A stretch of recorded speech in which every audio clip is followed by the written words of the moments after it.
All right. Welcome to another edition of No Pump Fake Sports. Let's talk a little Clippers basketball. I'm your humble host, Passport T, and this is the No Pump Fake Sports Show. I titled this video Against the Odds, and the reason being is because the NBA basically stacked the odds against the Clippers. If you look at their schedule, the Clippers, have a brutal schedule. They have 5 weeks within that schedule where they play 5 games in 7 days. And this doesn't have anything to do with the Grammy road trip. That happens usually every year in January. I think it starts around the 16th or the 18th of January, and it runs all the way to the end of the month.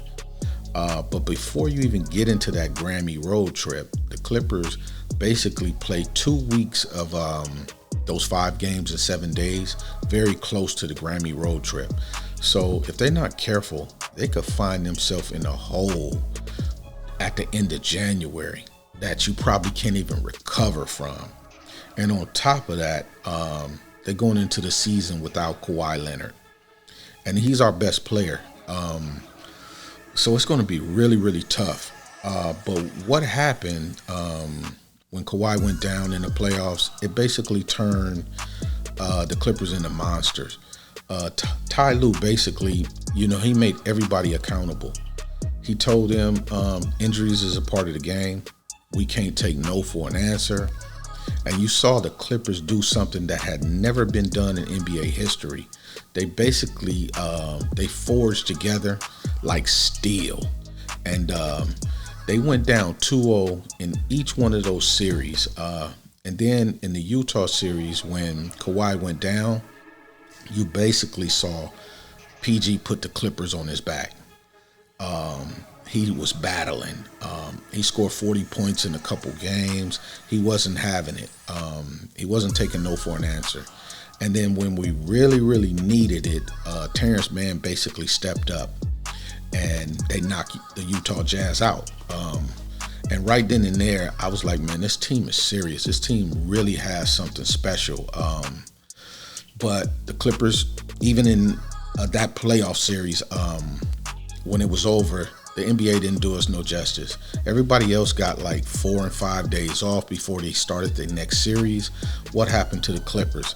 They launched them into the Suns series. They had the next day after they beat Utah, they had to board a plane and fly into Phoenix to start the series, I think like 30 hours later. It's just ridiculous.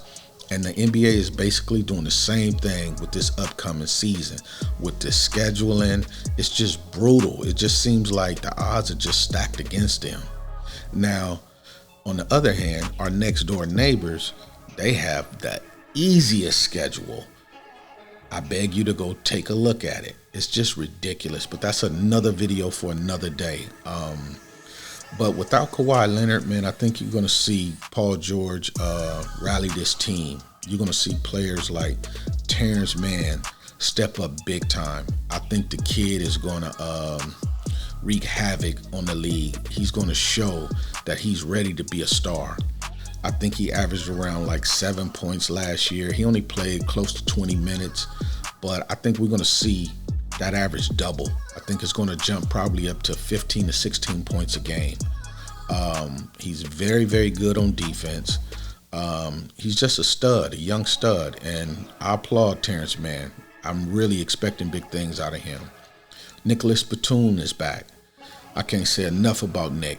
Nick is one of those players that he doesn't get a whole lot of notoriety. He had a bounce back with the Clippers when he came to us, but he's building. You saw it in the playoffs. You saw it when he took France to the finals with I think Rudy Gobert was on that team. He took the French team to the finals in the Olympics, and they lost. They got a silver medal, but it shows you what kind of player Nick is.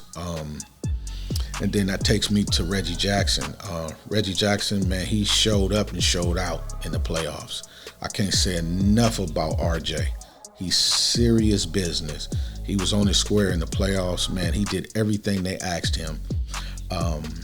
When he came off the bench, he was instant offense. Yeah, people get down on him. They say he can't really guard anybody.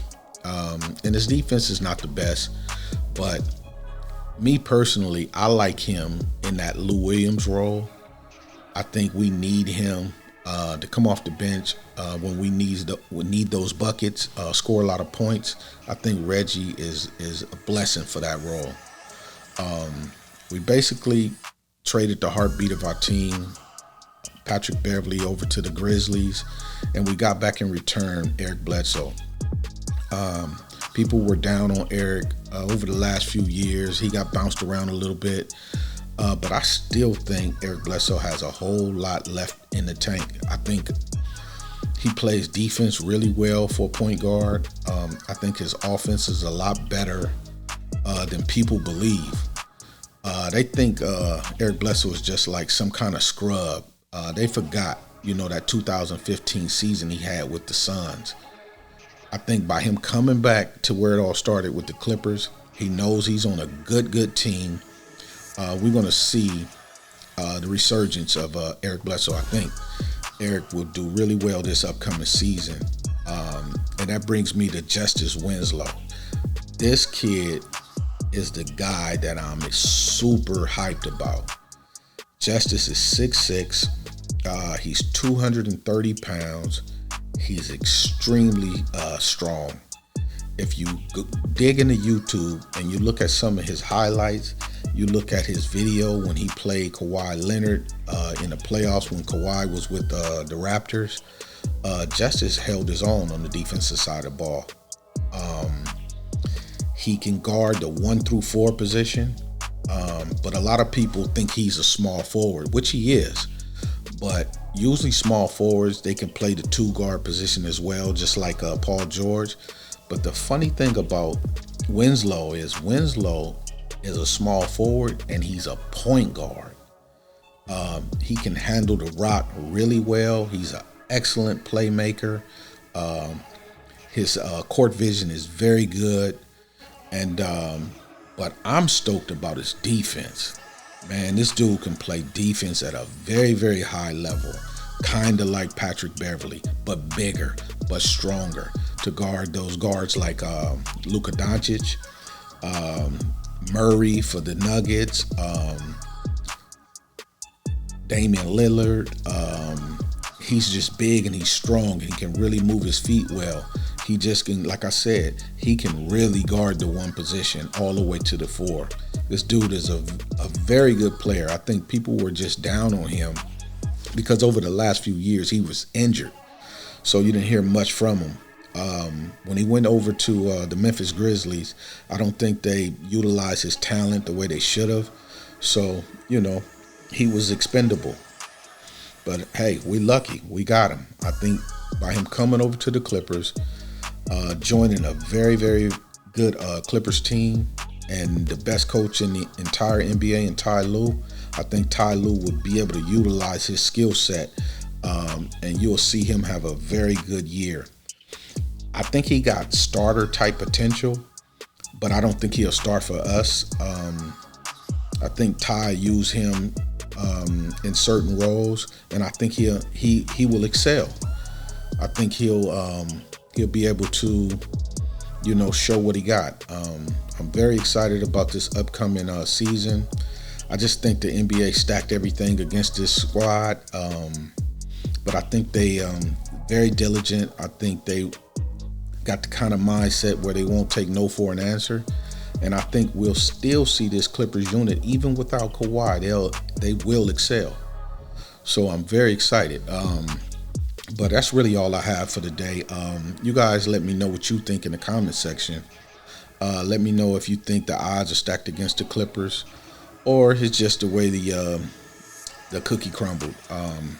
I'm your humble host, Passport T. This is No Pump Fake Sports. Hit that subscribe button, hit the like button, that bell icon, and I'll see you guys on the next video. Peace.